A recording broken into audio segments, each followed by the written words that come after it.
A horrific attack leaves an American war hero dead on arrival. This gentleman's head's pretty much beat to a pulp. Carl Taylor did not deserve to die. He was just trying to make a living. A terrifying mystery, the likes of which Detective Kenda has never seen. There's a pattern in the wound. What is it? Never seen anything like it. And with every clue, the puzzle seems to be just out of reach.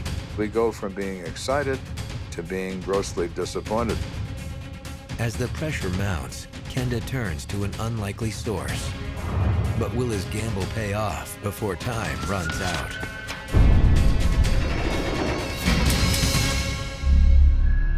In murder cases, it's not about speed. Speed doesn't help.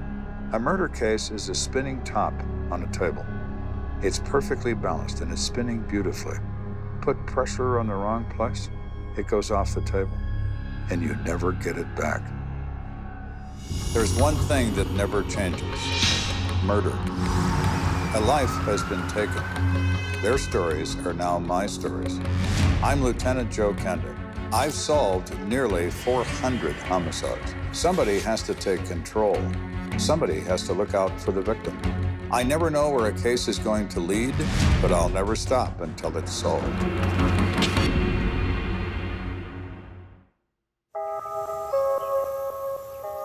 It's a lazy August day in Colorado Springs, and the warm sun is slowly setting beyond Pikes Peak. A very pleasant time of the year, people spending a lot of time outside, enjoying themselves. At 9 p.m., an 18-wheeler pulls to a stop in the parking lot of the South Hancock Apartments. In the cab sit day laborers Carl Taylor and Jim Sibbett, who are on the last leg of a long-distance moving job. They had come from Oklahoma, that's where they were both from, and had loaded up some merchandise from here in Colorado Springs and were eventually headed back to Oklahoma. In the passenger seat sits Everett Bass, a local man who's been lending a hand. That's me, I'm right over there. Do you guys want to come stay at my place? No, we're just gonna stay inside the truck because we gotta leave early in the morning. A lot of truckers will sleep in the cab of their truck, and that's what Mr. Sibbett was doing that evening. Hey, y'all have a nice trip. As Everett Bass heads home, Carl Taylor and Jim Sibbett settle in for the night. Carl Taylor climbed in the back of the truck, and apparently there were some moving quilts that were laying around that he was sleeping on. Within minutes, both men are asleep.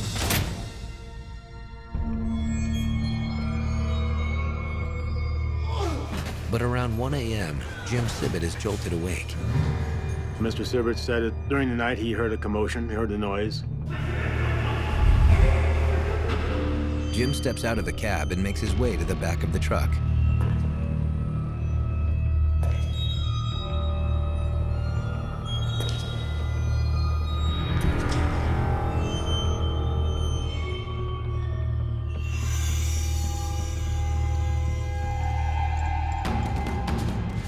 Carl, Betty, hold tight. And that's when he found Mr. Taylor beat up and bleeding in the back of the trailer. This gentleman's head's pretty much beat to a pulp. You come around the corner and you see something like that, it has to almost be surreal, like, am I really seeing what I think I see? Is my friend still alive?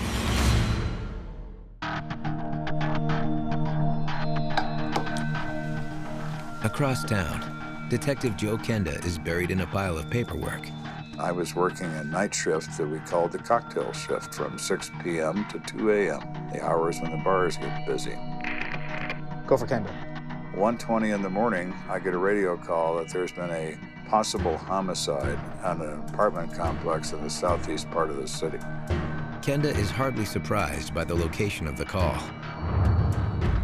This particular apartment complex had a reputation for street crime, for some level of violent crime.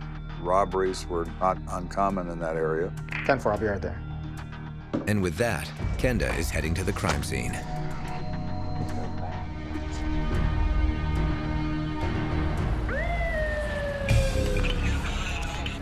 So when I arrived at this scene, it's not unlike most. It's chaotic. It's warm, so a lot of the residents are outside. How you doing? Good, and you? Good. What do we got? The officers tell me that the victim is Carl Vincent Taylor. He has severe head injuries and beaten about the body as well, from what they could see. They see deep lacerations in his scalp, administered by blows to the head.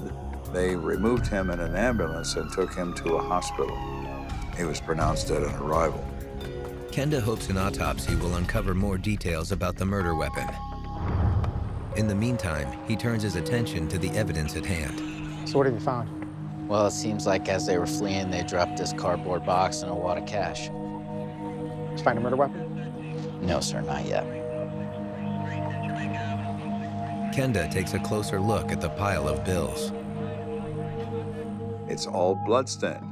It counts up to $43. Someone has taken a life, violently. For what?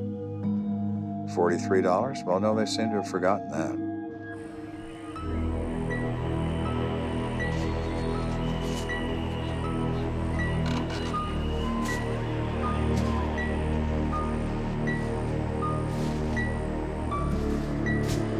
Inside the trailer is a gruesome scene.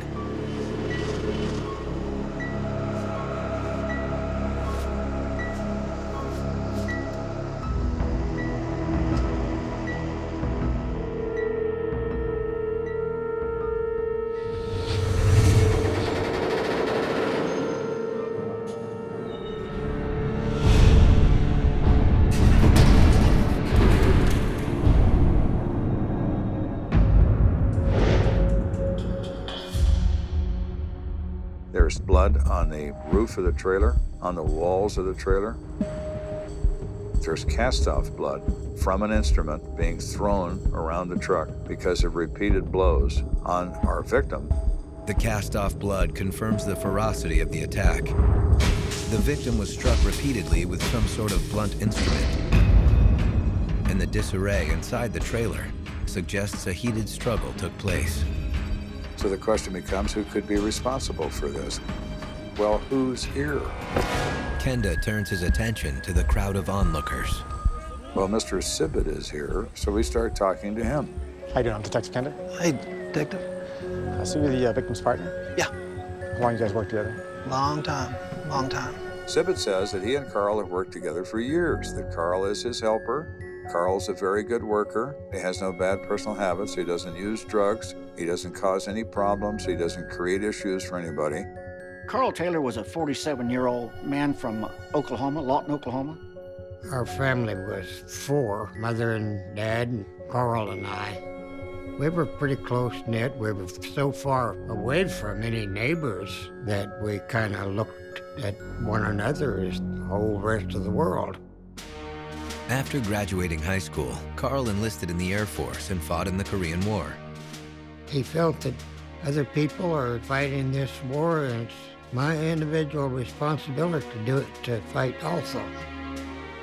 But shortly after his deployment, Carl's bravery was put to the test. They had crashed. The plane was burning. Nobody else could get out, and he re-entered the burning plane several times to get the living and the dead out of that airplane. For his heroism, Carl received a Silver Star. After the war, he remained in the Air Force for more than a decade and eventually married the love of his life. Her name was Joyce. She had 2 children before they married, and then they had 2 girls, and they looked at him as dad. Oh, my Lord. After leaving the Air Force, Carl made a living as a long-haul delivery man, which is how he came to be working with Jim Sibbett. What were you doing in this area? We were moving in some household goods, and then we were going to empty the truck and head on out of town. The truck was nearly empty, with the exception of a few personal items that they were supposed to deliver to another individual the following day.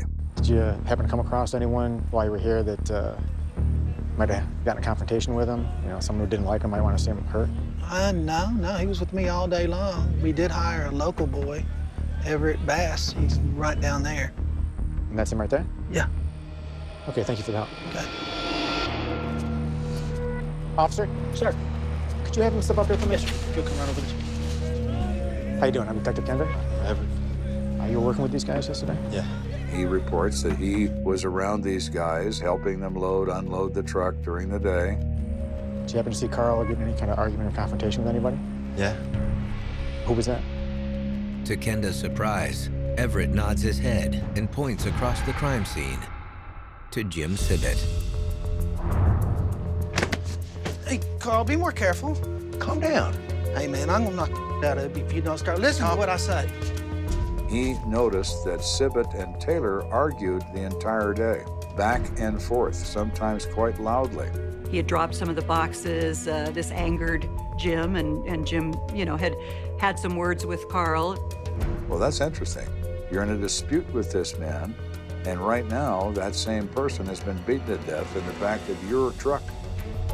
Sibbett said to Carl, I'm gonna punch your lights out. Somebody did. Not with a fist, but with an object. I don't know what happened here, but I'm really gonna find out.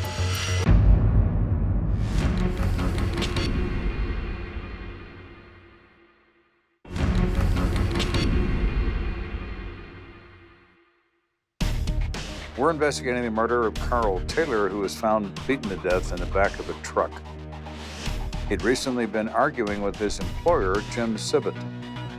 That certainly raises a specter about Mr. Sibbett. You're in a dispute with this man, apparently over an extended period of time during the day, and right now, that same person has been beaten to death in the back of your truck. Could Jim Sibbett's simmering frustration with Carl have boiled over into a murderous rage? During his initial conversation with Jim, Kenda didn't notice anything suspicious. But this time around, he's on high alert for telltale signs of deception. Why don't you tell me about this confrontation you had with the victim today? Sibbett realizes when I'm talking to him the second time that my questions are different, and he's no longer just a witness, that he's being considered to be involved in this. Well, it wasn't really a confrontation. That's just the way me and Carl work. You guys were arguing all day, and you actually threatened him? Yeah, I did, but it wasn't really anything. I said that kind of thing to him all the time, but I didn't really mean it. We would argue back and forth. It was all verbal. It was the way it was with Theodon. But I didn't kill him. I absolutely had nothing to do with this. But before Kenda takes Jim Sibbett at his word, he wants concrete proof Sibbett had nothing to do with the crime. This is a bludgeon death. It is messy. It is incredibly bloody. Let me see your hands. Mr. Sibbett is clean as a pin. He has no blood on his clothing, person, or shoes. He has no injuries on his hands. There would be all of that if he was wielding an instrument, causing the kind of damage that the victim received. Satisfied that he's telling the truth, Kenda asks Sibbett about the contents of the truck.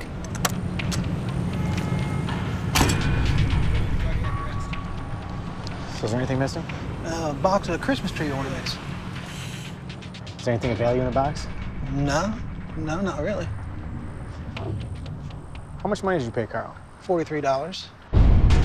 Sibbett said he paid him $43 hours before he's discovered beaten to death. And $43 is the exact amount of cash discovered at the scene. The indications from everything in this crime scene are clear to me. These are people, one person or more than one, who are thieves. They want to slip in, take something of value, and slip back out again. I think they are shocked to discover Carl Taylor inside that truck. They attack him. The result is pure panic. The value of the products that were removed from this truck were minimal. The property they took from the victim, they disposed of by accident. What we need you guys to do is split up, go knock on some doors, wake some people up, see what you can find out. All right? Sure thing. Naturally, you want to locate as many witnesses as you can who may have heard or seen anything. You go knock on doors. Did you hear anything? Did you see anything? Do you know anything? The clientele living in that apartment complex at the time were a large number of people that I knew that I'd either arrested or dealt with as witnesses in other matters. It's like, oh, hello, how are you? Out of jail, I see. In addition to its criminal element, the South Hancock apartments are home to a number of soldiers from nearby Fort Carson. A great many United States Army personnel who are assigned to Fort Carson, Colorado, do not like to live on the post because the post has rules about behavior, about drinking, so they seek to live off post. But despite a complex full of night owl soldiers and familiar ex-cons, Kenda and his men have a hard time drumming up a credible lead. That is, until Kenda meets apartment manager Lois Haney. Did you happen to hear or see anything tonight? I came down when I saw the lights. She is very street smart. She knows what tenants have a tendency to misbehave and involve themselves in crimes like burglary of motor vehicles and that sort of minor petty theft. Do you think of anyone in your apartments that might have something to do with this? There's several. We've got Willie, there's a Richard, Sonny Evans. She provides several names of people. It's not because she knows they did anything. She knows they've done things in the past, and that makes them suspicious. We agree with her, but we have no information that ties any one of those people to this event. Did you happen to hear anything at all? People talk all the time. I haven't heard anything yet, but I'm sure I will. Information bounces around among people. Not one person usually doesn't know everything, but a combination of people do know everything. Thank you. Yeah. With no concrete leads, Kenda returns to headquarters. But within mere minutes of his arrival, there's a break in the case. Kenda. Another officer contacts me and says he has a very good, reliable informant who gives him the name Joe White. The informant tells this other officer that Joe White is the guy who killed the man in the truck in the apartment complex parking lot. Joe White was in the United States Army, lived off post in his middle 20s, had a minor criminal history. He hung around with a lot of the people who lived in that apartment complex. Okay, thank you. Kenda's men quickly locate Joe White and bring him down to the station for questioning. This is the very first time he's ever been brought into an investigation division with a sign over the door that says homicide. So he is already distressed before I ever speak to him. We've got a reliable source that put you at a murder scene at the South Hancock apartment complex last night. Murder? What are you talking about? You weren't there. No, absolutely not. We interrogate him. He denies. He has done a lot of things in his life, which is absolutely true, but he didn't do this. Where were you? I was at my girlfriend's. What's your girlfriend's address? He becomes so confused and so frightened that he's stepping all over himself, trying to give us as much as he can. He said he was with his girlfriend at her place hours before, but he says he doesn't know where his girlfriend lives. So the question's obvious. Joe, pay attention here. If you don't know where your girlfriend lives, how could you be with her like you said you were? You had nothing to do with this. I had absolutely nothing to do with this. You know nothing about it. I'm sorry, man. I'm just really nervous right now. Are you willing to take a polygraph exam? Absolutely. Whatever it takes to clear my name, because I had nothing to do with whatever it is you're talking about. And he says that he will take a polygraph, he will do anything he can do to convince us that he was not responsible. Officers hook a frazzled Joe White up to the lie detector. Polygraphs, to me, only matter if they produce an admission. It puts a lot of pressure on someone to hook them up to a machine. Is your name Joe White? Yes. Are you in the U.S. Army? Yes. Were you on the night of August the 14th in the back of a truck in an apartment complex in the southeast part of the city? No. Did you attack that person? No. Do you know who killed that man? No. When the test is complete, Kenda steps out to analyze the results. The polygraphist says he passes it with flying colors. He had nothing to do with this crime. So we go from being excited to being grossly disappointed. The next step I think that's important is if I'm going to find who killed this person, in my mind, I need to know what killed the person. Hey, Joe, come on in. How you doing? I routinely attend autopsies because you can learn things, not just the medical side of it, not just the cause of death, but it gives me a better sense of what was done to this person. I can see it.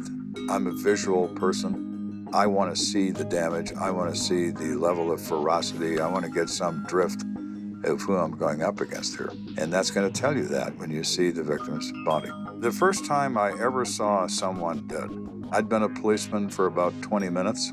I was absolutely horrified and physically sick.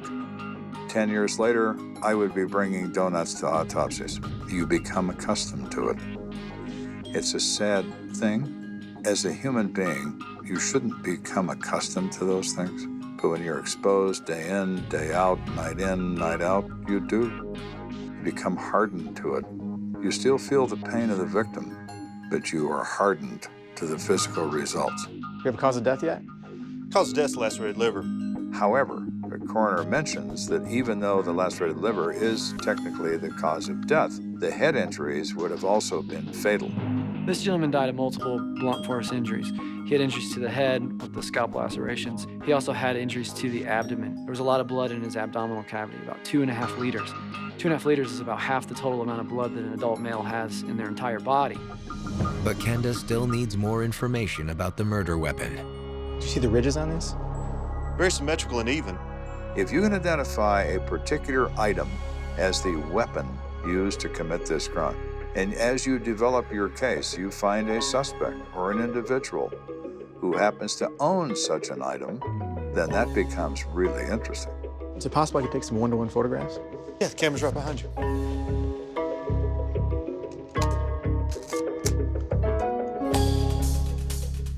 We look at his scalp and we see these deep, deep cuts all the way to the bone. So these are massive lacerations, and you're only going to see those with a weapon that has a lot of mass to it, something that can be swung and can strike the skin with a lot of force, resulting in large tears of the skin. The wounds aren't only deep, they're unlike anything Kenda has ever seen before. There's a pattern in the wound. The pattern is ridges. Both myself and the coroner are looking at this and are mystified. What is this? I don't know. Do you? Nope. Never seen anything like it.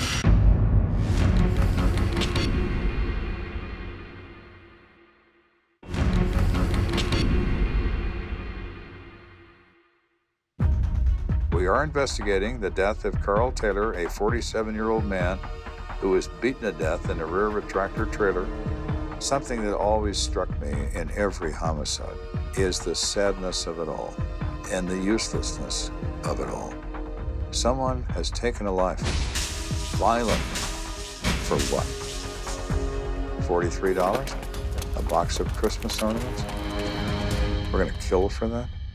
With no prime suspect, Kenda is sitting in on Carl Taylor's autopsy, looking for information about the weapon that killed him.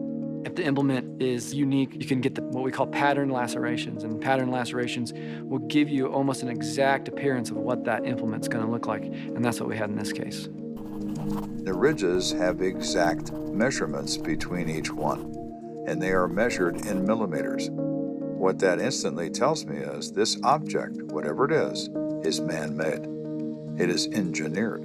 The question becomes, what is it? Neither Kenda nor the coroner have a clue, but Kenda knows where he might be able to find one. Taking the photos to a local tool manufacturer, Kenda hopes one of the engineers there can identify the object that made the ridge marks. Afternoon, Detective. How you doing? Joe Kenda. Doing great. Nice to meet you. You too. Got a conference room right here. Thank you. So I went to this company and introduced myself, got everybody's attention. Everybody was all excited. Oh boy, this is different. I need to warn you ahead of time that these photos are very gruesome, graphic. I want to make sure that you're all right with it. So these are pictures taken in an autopsy of a human being that has been beaten to death with this object. They are disgusting. And I want you to be aware of that up front. Yeah, sure. Sure. Okay. He opens the binder, looks at the first photograph, starts to perspire.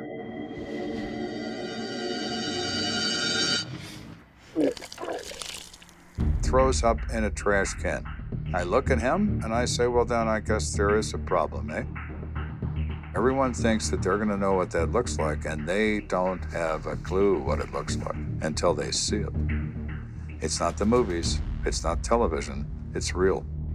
Hoping the other two engineers have stronger stomachs, Kenda shows them the binder. You guys sure you're gonna be okay? Sure.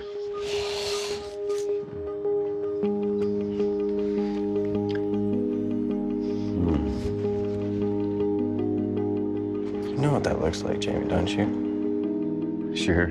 Yeah. That's a surveyor's transit. What?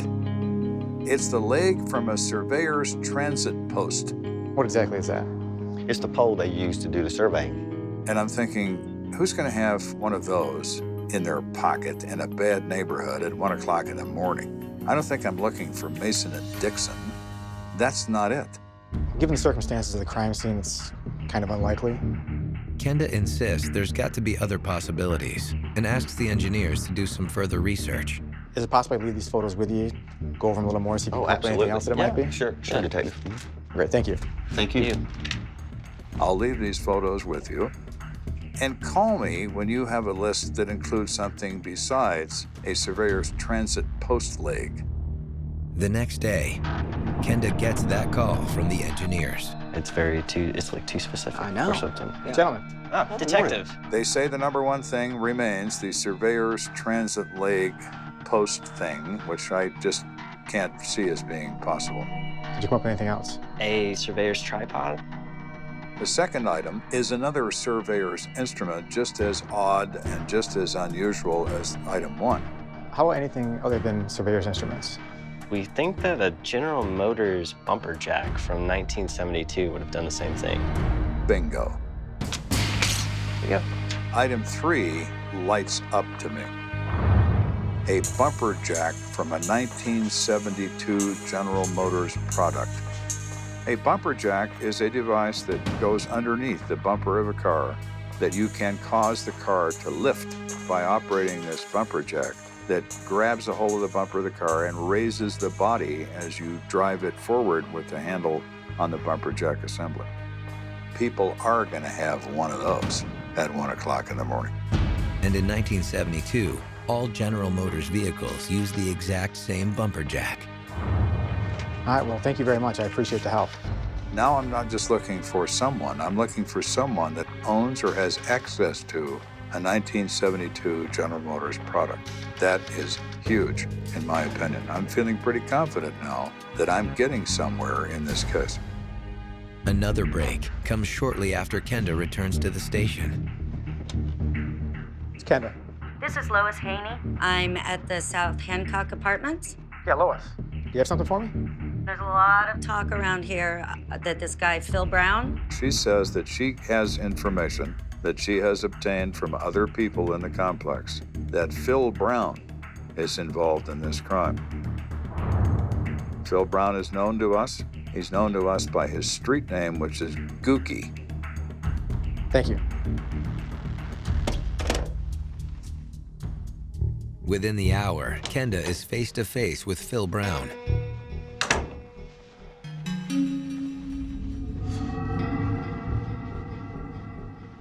What am I here for? Why don't you tell me where you were the night of the murder? Man, we was drinking on the side of the building, just chilling. That's when you saw the truck? Yeah, I seen a truck, but really didn't pay attention to it. All right. Why don't you write down the name of your friends? Man, like I said, man, I was drunk. We was drinking, and I don't know who I was out there.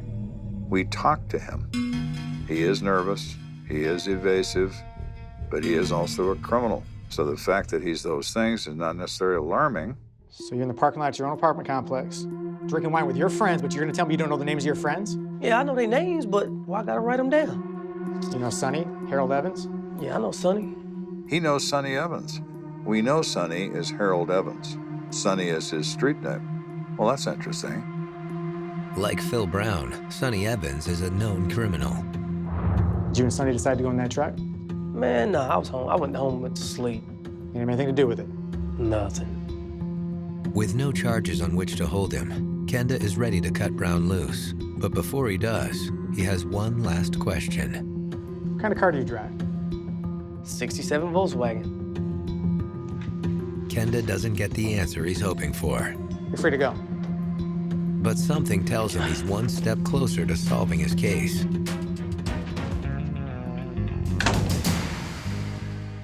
And he doesn't have to wait long for his next clue.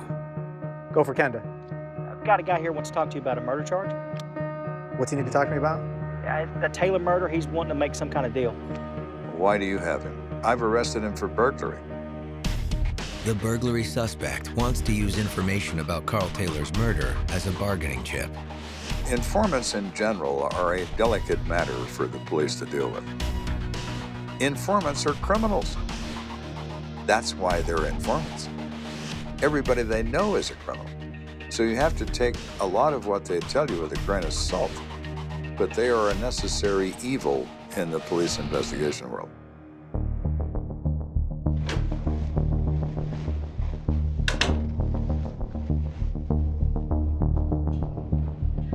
So what about my deal? He wants a deal so bad he can taste it.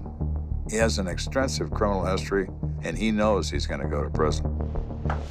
You give me some good information, I'll think about it. No deal, no information. All right, enjoy your time in prison. My immediate response is, you don't get deals here. Tell me what you know, I'll think about it.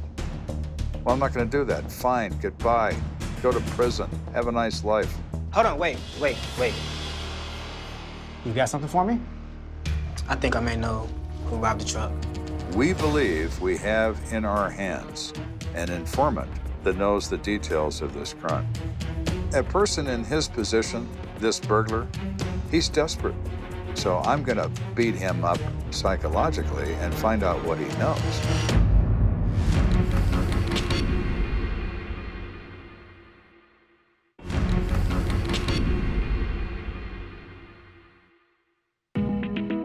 We've had a lot of dead ends in this case, but I really do feel that we're finally getting closer to knowing who killed Oklahoma native Carl Taylor. Kenda feels confident that his informant knows who robbed the truck and killed Carl Taylor. Who was it? Sonny, Eric Kenda, and Gookie. He says that Sonny, who he knows is Sonny Evans, Gookie, who he knows is Phil Brown, Eric Kendall, and some other dude who he doesn't know the name of are responsible for the death of Carl Taylor. Finally, Kenda has 3 names of potential suspects and an unconfirmed fourth.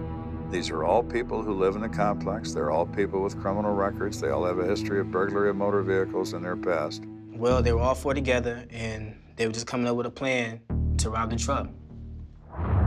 He indicated that they had gotten together that night at the apartment complex when he saw the van parked there and had formulated the plan then to break into this van. Can you tell me which one it was that killed the guy in the truck? Sonny. He's talking about Sonny Evans being the one that struck the fatal blows to Carl Taylor. You know Sonny. Oh, yeah, I know Sonny.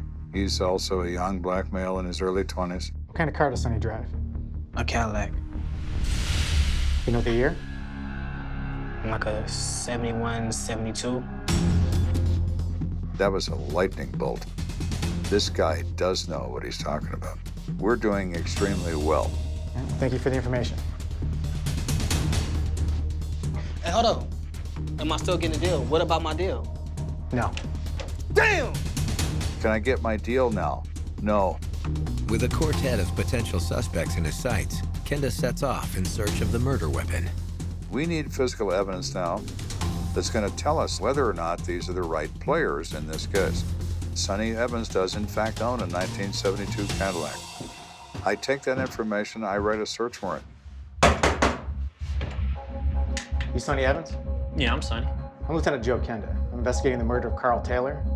Do you know him? I don't know no Carl. Well, I could really use your help in this investigation. Yeah, I got you. What you need?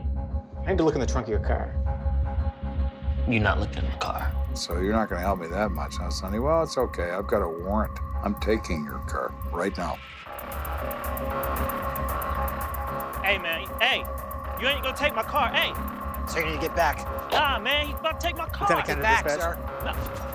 Kenda has Sonny's 72 Cadillac taken to the police impoundment lot, where he orders a thorough search of the vehicle. I search the passenger compartment under the seats. I'm looking for anything that might be of value. Open the trunk. There is the jack. When I looked at it laying there in the trunk, the first thought that came to me, look at those ridges. Well, I've seen those before. I saw them in Carl's head. This is the one. Unfortunately, the jack appears to have been cleaned. The exterior shows no evidence of blood. So I'm looking at this, I'm thinking, how thorough were you when you cleaned this, or you thought you did? Kenda takes the jack to the crime lab for a more detailed inspection. Did you find anything yet? No, the car is clean. I'm looking at the jack now. Can we determine who had their hands around this? By finding their fingerprints or palm prints on the weapon. Is there blood? Is there human hair? Is there anything on the jack? Looks like it's been wiped down. Mind if I take a look? Go ahead. As I pass up and down this jack, at the very bottom edge, I see what looks like a human hair. It's only 3/8 of an inch long, and it's attached to one of the ridge grooves in the jack assembly. The coroner carefully removes the hair and marks it as evidence. But it's still not enough to positively ID it as the murder weapon. The exterior shows no evidence of blood. Let's see if you were smart enough to clean the inside of it. So we raise the end of this instrument, look down the hollow center, and we see blood. Yep. Dried blood. Lots of it. There it is.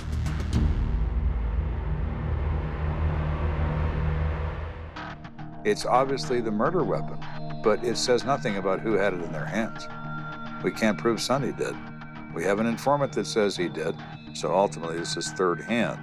Do I have enough evidence yet in my hands to proceed the trial and be successful? I don't think I do. We need a grand jury investigation. The purpose of a grand jury is to establish a trail of evidence and statements from individuals thought to be involved in a criminal enterprise. A grand jury proceeding is a court of record. The grand jury will then issue subpoenas. We take those grand jury subpoenas, take them out and serve them on all the potential witnesses and suspects to have them appear. So after we've presented all of our facts to the grand jury, they issue indictments charging first-degree murder and burglary of a motor vehicle for Harold Evans, also known as Sonny, for Phil Brown, also known as Gookie, and for Eric Kendall. With the blood evidence in hand, Sonny Evans and Phil Brown are arrested immediately and taken down to the station for questioning.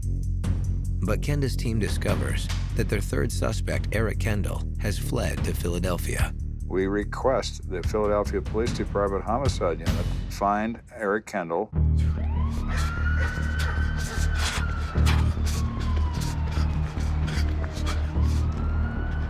Police, get out! Get out! Get out!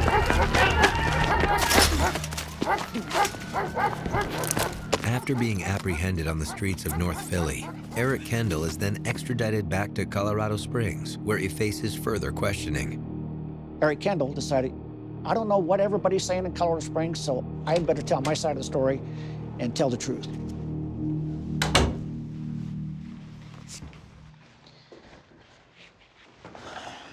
All right, Eric. Tell me your story. So I was sleeping, you know, right? And I hear this knock on my door. I'm like, what's up? Who was it? It was my friend Phil. That's who it was, man. It's my dude. Man, him and two other guys was wanting to rob this 18-wheeler that was sitting right outside the car. Who were these other guys? This dude named Sonny, this other dude named Big Rick. What's Big Rick's name? Ricky Dillon. He gives me a name for this fourth individual, Ricky Dillon. He too lives in the complex. Ricky Dillon was sort of a menacing character, a lot because of his appearance. I mean, he was a big guy. He was somebody who had a lot of, swagger, I guess you would say. I don't know what everybody else told you. I'm gonna tell you what I saw that night. Eric Kendall decides to confess in complete order and in detail as to what happened. It feels very good when you reach that point. You're not wondering anymore. You're talking to one of the players. Not someone who knows them, but someone who is them.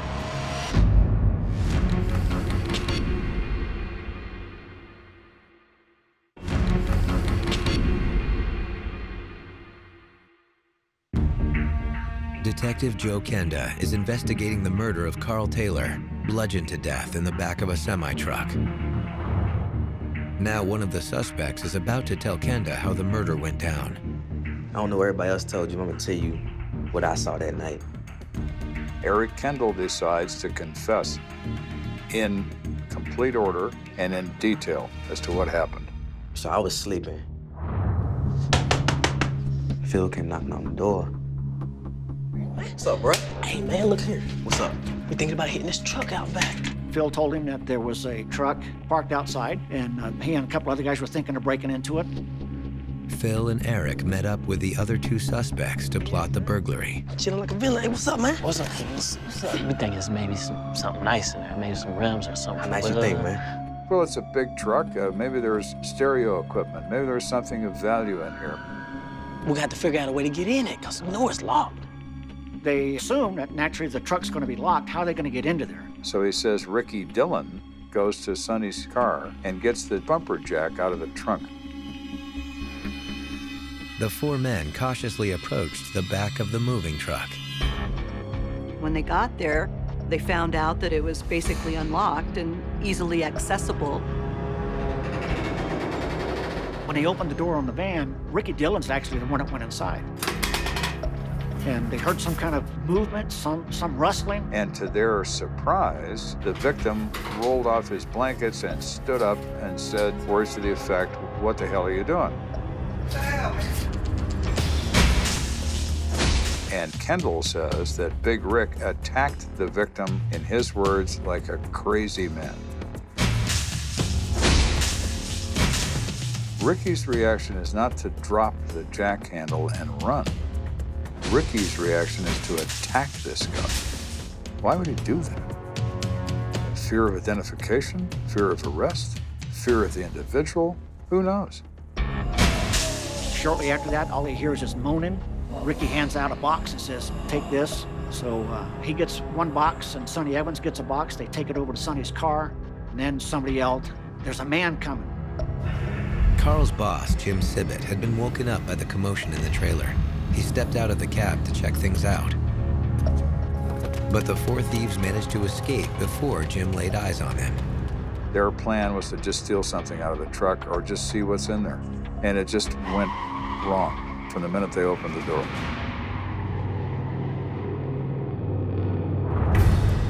To Kenda, Eric Kendall's story makes perfect sense.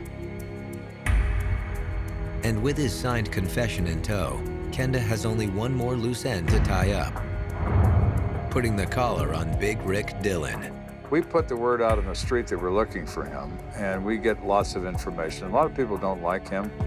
Soon, word gets back to Kenda that Rick Dillon is hiding out in his girlfriend's basement. So we go to the house. I took a tactical team with me to make that arrest because you never know what you're dealing with. We already know he's violent. Ready?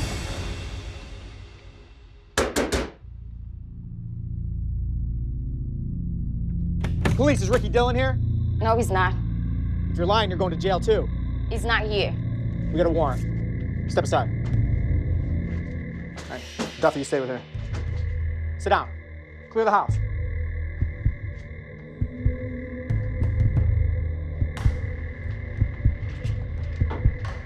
After searching the main floor, Kenda and his tactical team descend into the basement.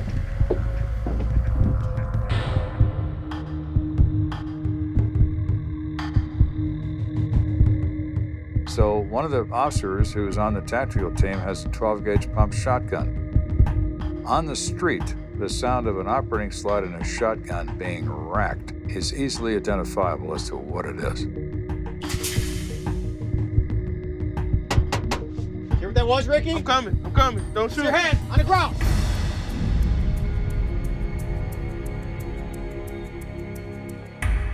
He came out from behind the furnace and we arrested him.